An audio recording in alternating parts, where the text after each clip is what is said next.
तोड़ने वाले के प्रति श्रद्धा है तो फिर लक्ष्मण के द्वारा परशुराम का अपमान क्यों किया जा रहा है?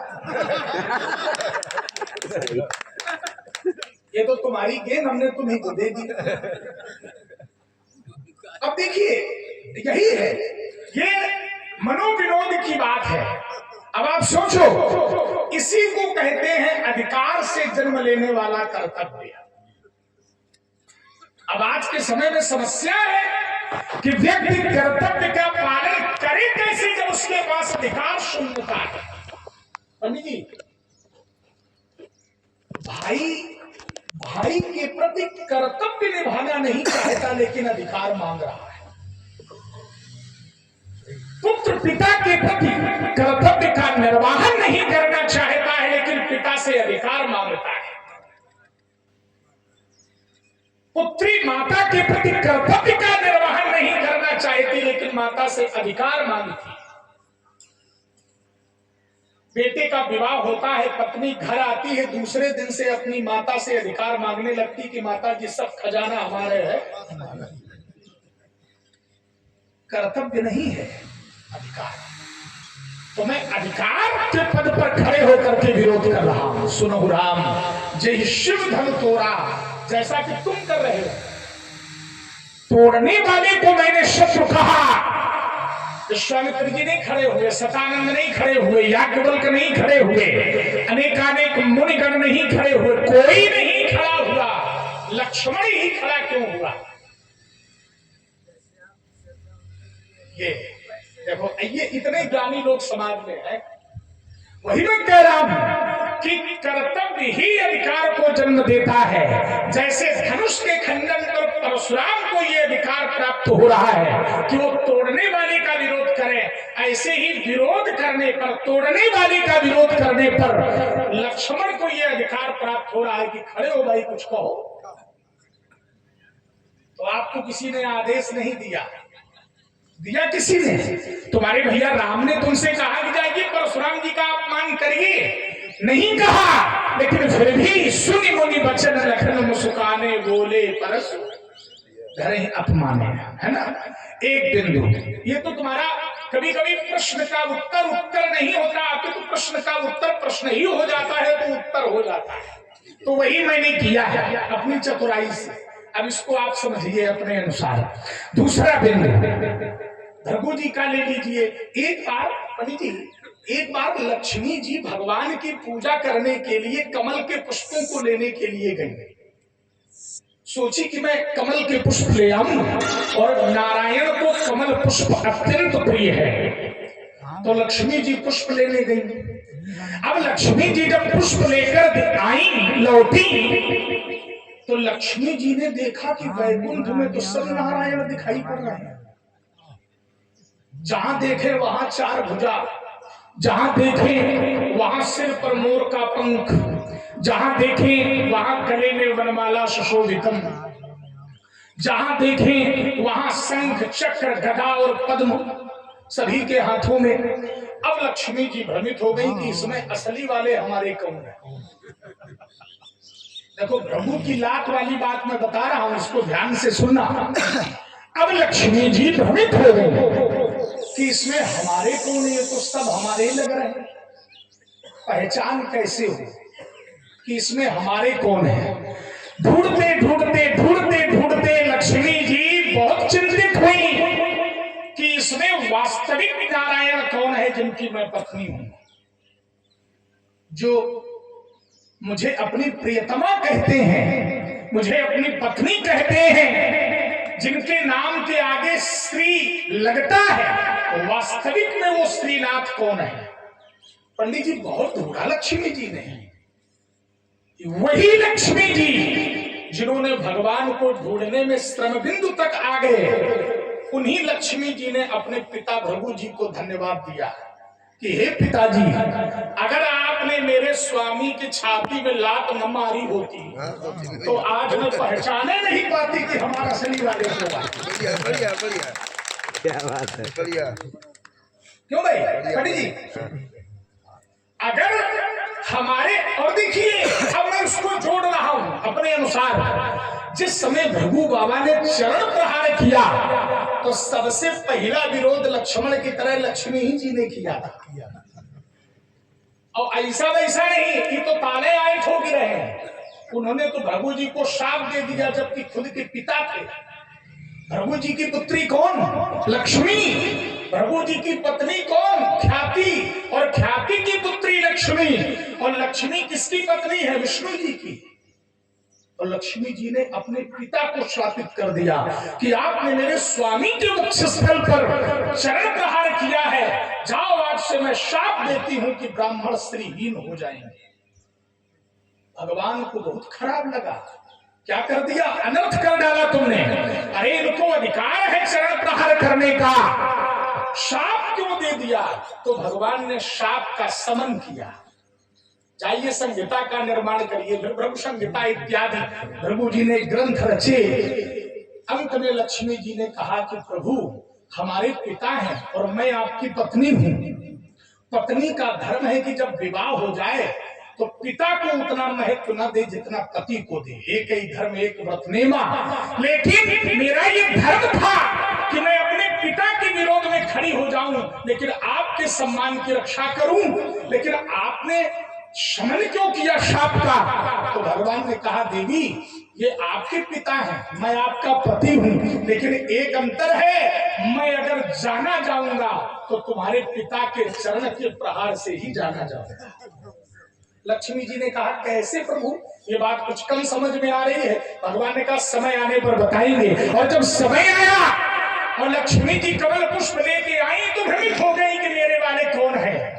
और आज जब उन्हीं चरण चिन्ह को लक्ष्मी जी ने भगवान विष्णु के वक्षस्थल पर देखा तो जान गई कि सब भगवान के स्वरूप तो हो सकते हैं, लेकिन वास्तविक में परमात्मा यही मेरे प्रभु हैं जिनके वक्षस्थल पर मेरे पिता का चरण चिन्ह है। तो बेटा जब उन्होंने लात सही तो तुम बातें सही है। और देखिए एक बड़ा अच्छा तर्क दिया तुमने कहा महान कौन? सहने वाला महान। हाँ ठीक है, सहने वाला महान। लेकिन पंडित जी एक उत्तर करूं, महान भी किसी महानतम की ही सहेगा, सबकी नहीं सहेगा। भगवान विष्णु ने सबकी नहीं सही। सही है क्या? उसी जगह भृगु जी की पत्नी ख्याति का गला काट लिया भगवान ने अपने सुदर्शन चक्र से, लेकिन सबकी नहीं सही। और अगर सही भी तो किसी महानतम की सही। और वही महानतम हमारे बाबा भृगु जी महाराज जिनके चरण चिन्ह को लेकर आज भी भगवान सुशोभित होते हैं। वही उपसंहार है उर मनिहार पदिक है शोभा और विप्र चरण देखत मन लोभा। तो इसलिए राजकुमार लक्ष्मण, अब देखिए वही बात है, तुमने कहा कि ब्रह्मा जी जिसे प्रभु कहें आपका वो बैरी कैसे? हमने कहा इस बात में तो बल है भाई कि ब्रह्मा जी प्रशंसा कर रहे हैं। ब्रह्मा जी देखिए एक मैं प्रकरण और जोड़ रहा हूं, तुलसी किसको प्रिय नहीं है? तुलसी सबको प्रिय है। आप भगवान के सामने नैवेद्य ले जाइए, भोग लगाइए ना व्यासी जंतर छठगुण शीर्षणो देव समवर्तत ब्रह्मार्पणम ब्रह्म हविर ब्रह्मागमो ब्रह्मणावतम ब्रह्मयुतेन गंतव्यम ब्रह्म कर्म समाधिना तदीयम वस्तु गोविंद तो विमेव समर्पये। भोग लगाइए, तुलसी का पत्र नहीं तो भगवान स्वीकार नहीं करते, सबको प्रिय है। लेकिन गणेश जी के सामने अगर तुलसी रख दो गड़बड़ है, स्वीकार नहीं करेंगे, शाप और दे देंगे उल्टा। ये है व्यवहार जगत और समत्व जगत, प्रभुत्व जगत, ये दोनों अलग अलग है। प्रभुत्व जगत में धनुष तोड़ने वाला सबका स्वामी है, सबका ईश है, इसलिए प्रभु दो चाप खंड में ही डाले।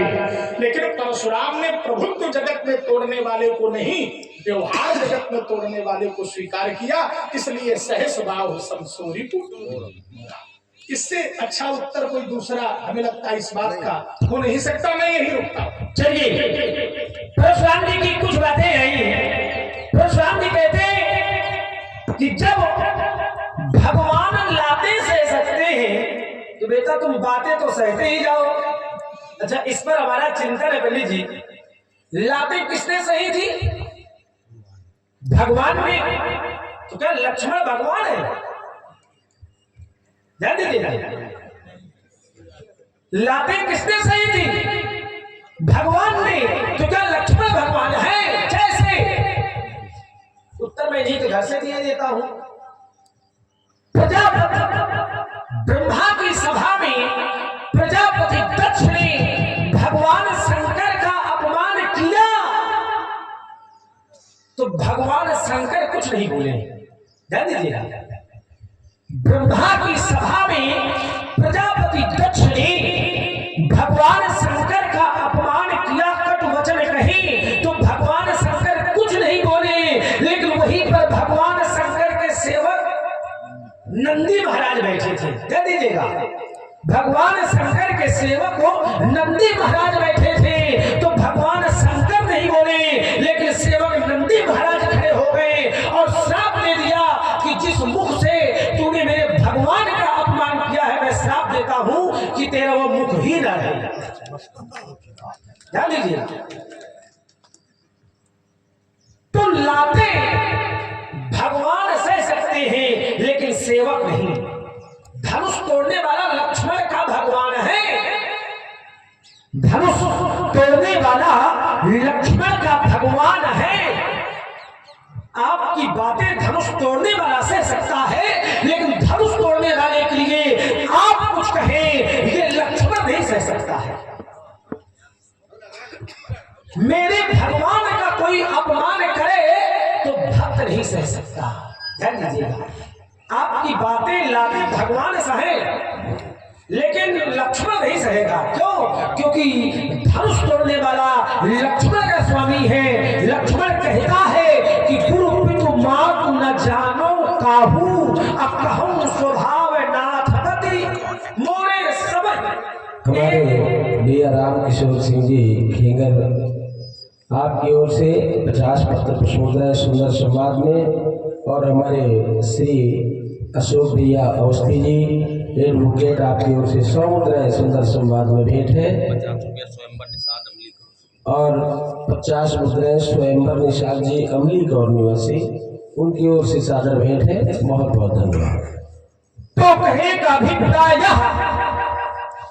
कि भगवान लाते बातें सहे लेकिन भगवान के सेवक भगवान का विरोध नहीं सह सकते हैं। आप धनुष तोड़ने वाले का विरोध करेंगे, धनुष तोड़ने वाला मेरा भगवान है, तो धनुष तोड़ने वाला ये कह सकता है कि हुई है एक दास तुम्हारा आय सुखा कहीं कि मोही। लेकिन लक्ष्मण आप कहेंगे कि धनुष तोड़ा सहस का संतोष तोड़ा, तो ये लक्ष्मण नहीं सुन सकता।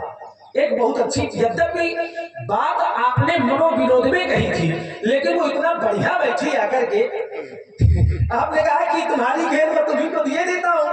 नहीं, मैंने एक करके दिया था कि भगवान शंकर सबके, भगवान शंकर पर श्रद्धा सबको है, तो विरोध परशुराम जी ही क्यों कर रहे हैं? ध्यान दीजिएगा, मैंने कहा था कि श्रद्धा सबको है, उसी प्रकार परशुराम जी ने कहा कि धनुष तोड़ने वाले पर श्रद्धा सबको है, लेकिन विरोध लक्ष्मण बस क्यों कर रहा है?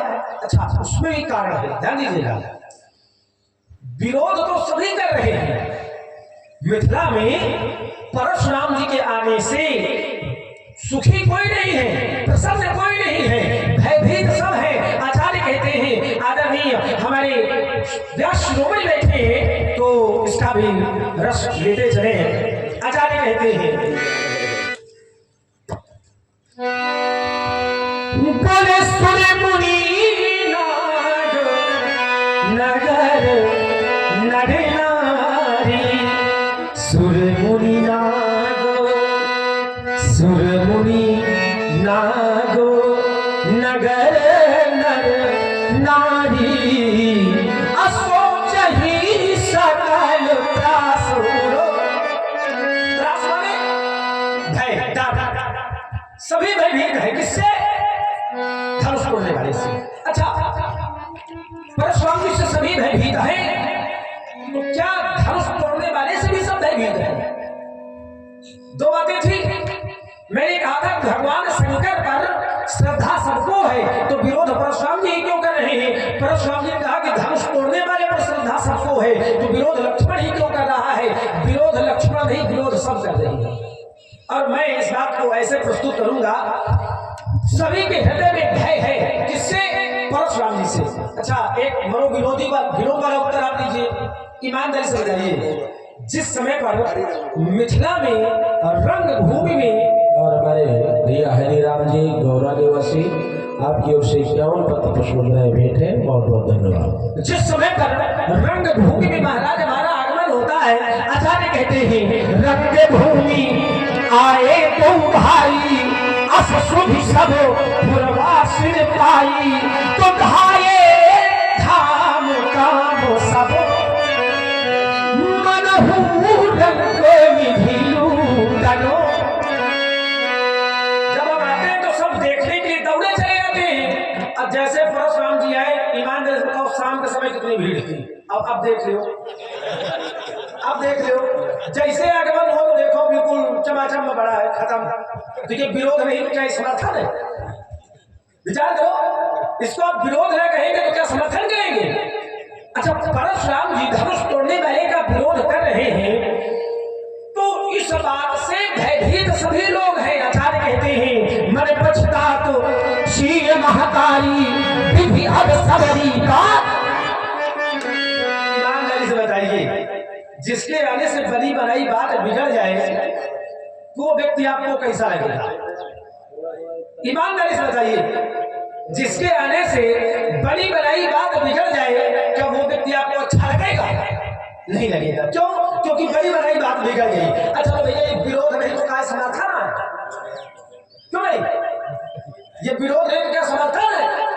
तो इसलिए मुझे लगता है कि परशुराम जी का सभी के द्वारा यहाँ पर परशुराम जी के आने से, बोलने से, देखने से प्रसन्न कोई नहीं।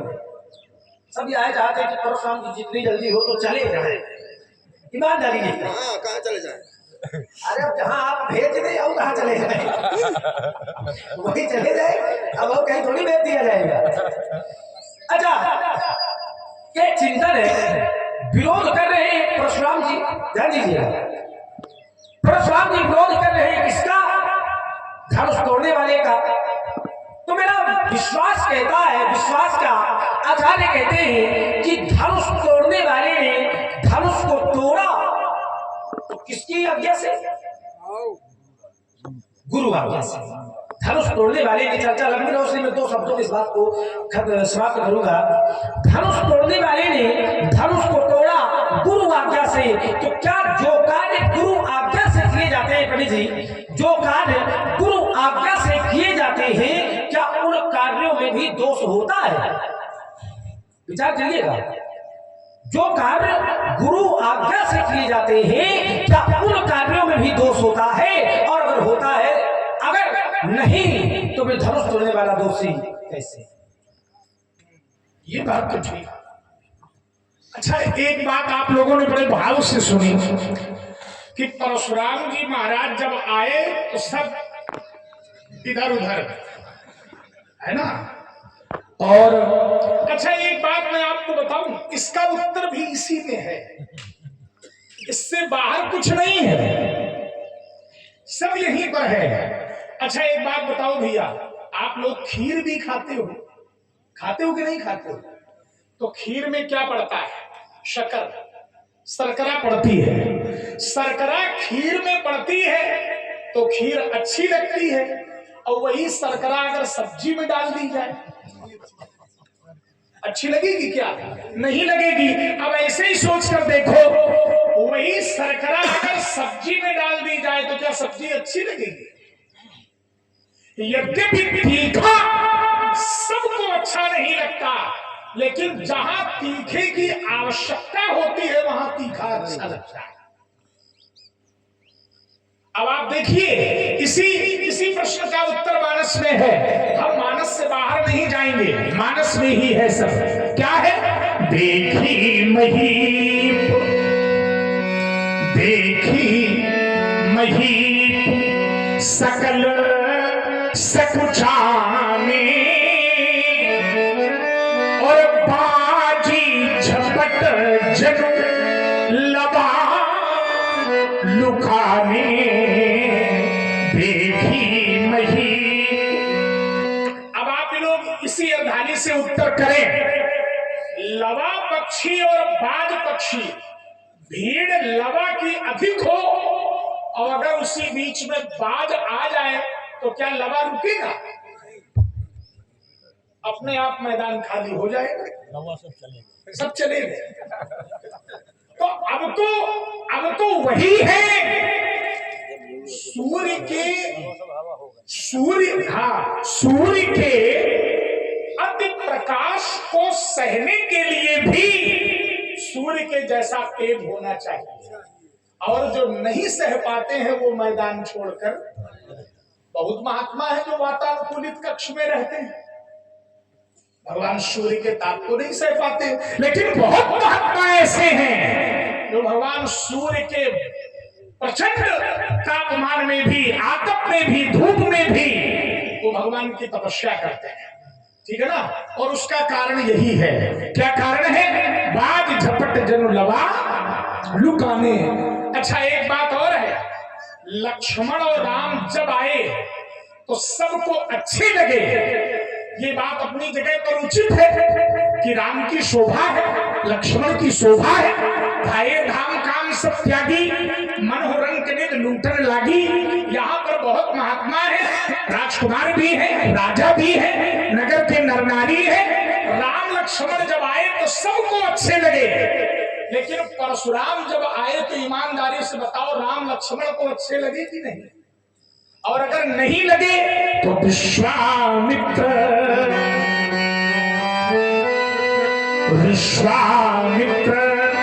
मिले पुनि आई, पद सरोज मिले दो। जिन राम को देखने के लिए नगर के लोग अपने घर को छोड़कर आ जाते हैं, परशुराम के आगमन पर विश्वामित्र जी ने उन राम लक्ष्मण को परशुराम के चरणों में डाल दिया। तो कुछ तो है ही है बेटा, अब बाद में तुम भस्मासुर भले बन जाओ तो हम क्या करें, लेकिन कुछ तो है ही है, तभी डाले गए। सबके चरणों में नहीं, लेकिन परशुराम के चरणों में डाले गए। इतने लोग आए, लेकिन सीता ने किसी को प्रणाम नहीं किया। लेकिन जब परशुराम आए तो जनक बहोरी आई शिरुनावा और सी बुलाई प्रणाम करावा। सी बुलाई, ये अपना अपना महत्व है, अपनी अपनी महिमा है, अपना अपना विचार है।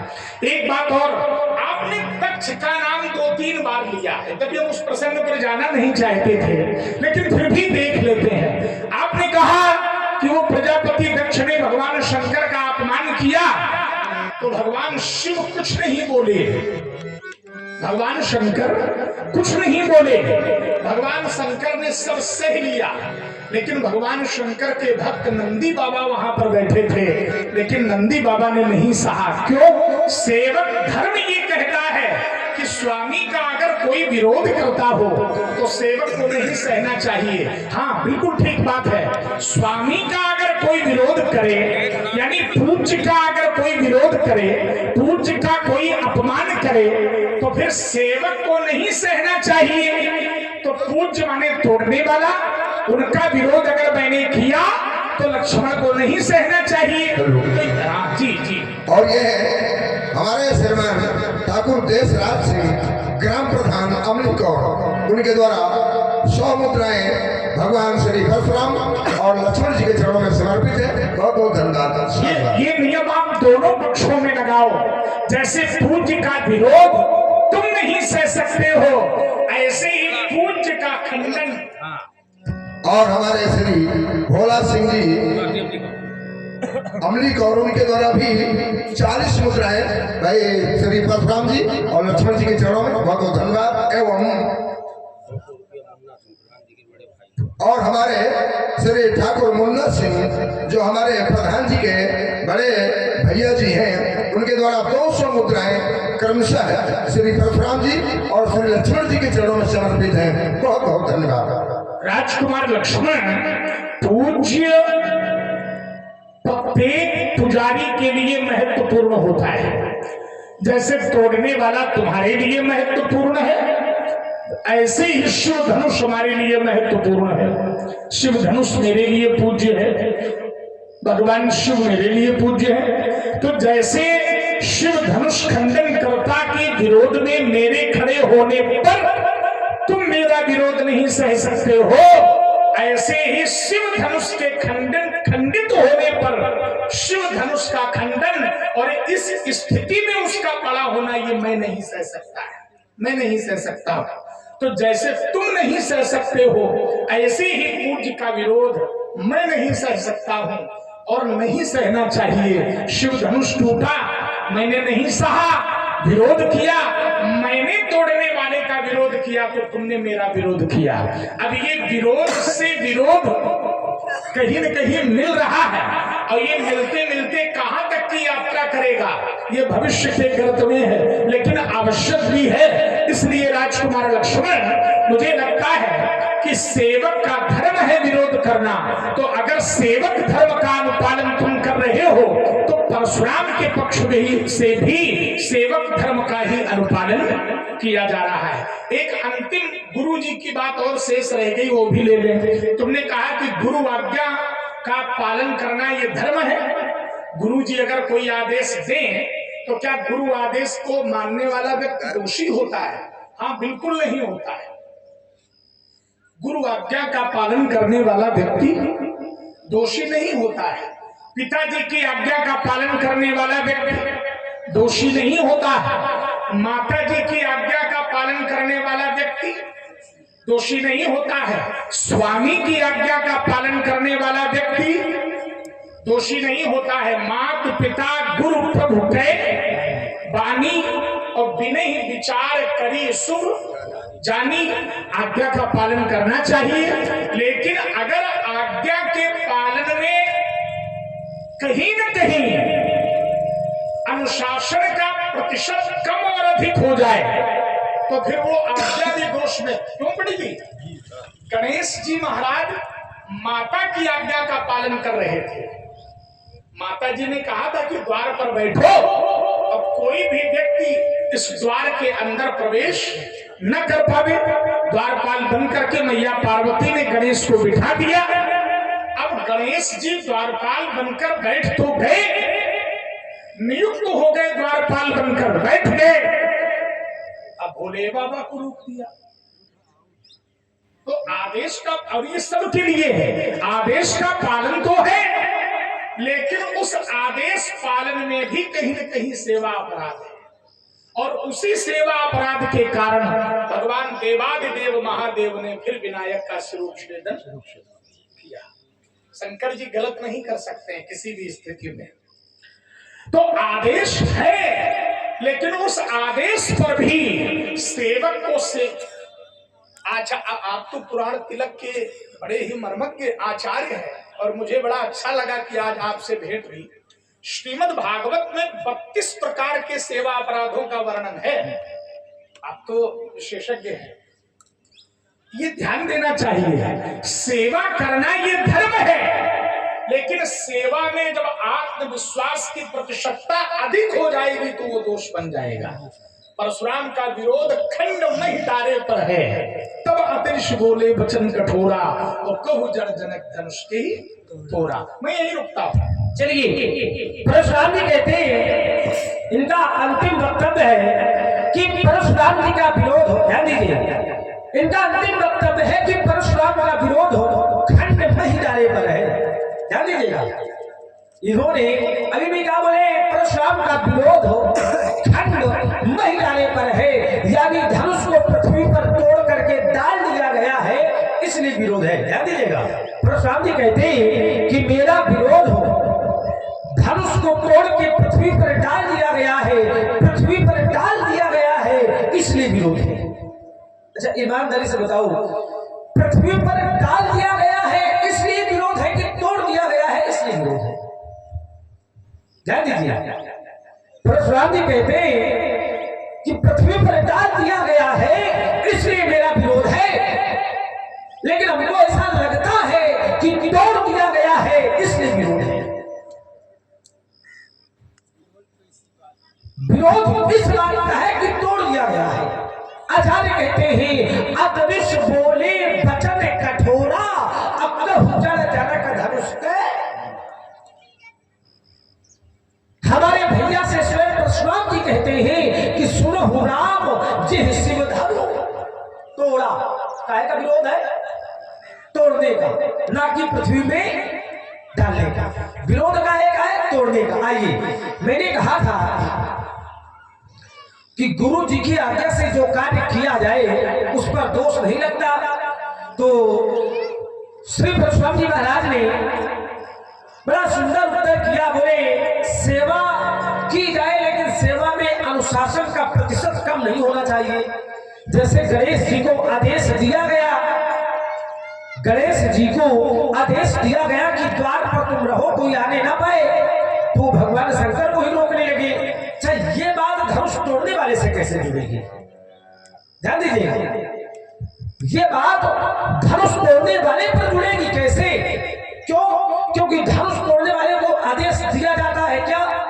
धनुष तोड़ने वाले को जो गुरु आज्ञा मिली, तो गुरु आज्ञा क्या है? आचार्य कहते हैं बोले उठा हुआ मुख भंजो भव चापा, उठा हुआ मुख भंजो भव चापा, अमीता हुआ तो जनक सुन गुरु बचन चरण शिर नामा, हर्ष विषाद न कछुर।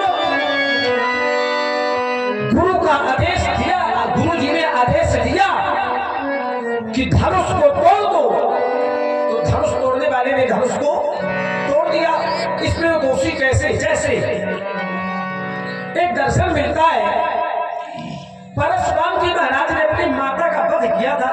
ध्यान दीजिएगा, परशुराम जी महाराज ने अपनी माता का वध किया था। कोई मैं व्यंग नहीं कर रहा हूं भी, ये तर्क है, ध्यान दीजिएगा, चिंतन है। आचार्य कहते हैं प्रमाण मिलता है।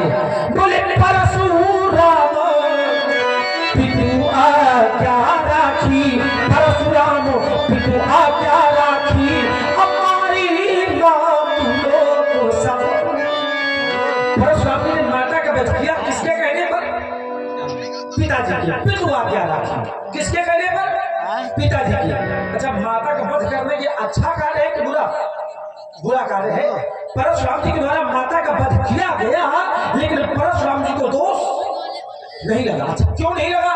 लगना चाहिए था लेकिन नहीं लगा। क्यों? क्योंकि पितु आज्ञा, पिता की आज्ञा थी, इसलिए दोष पिता की आज्ञा से परशुराम जी माता को मारे, अब उन्हें दोष ना लगे।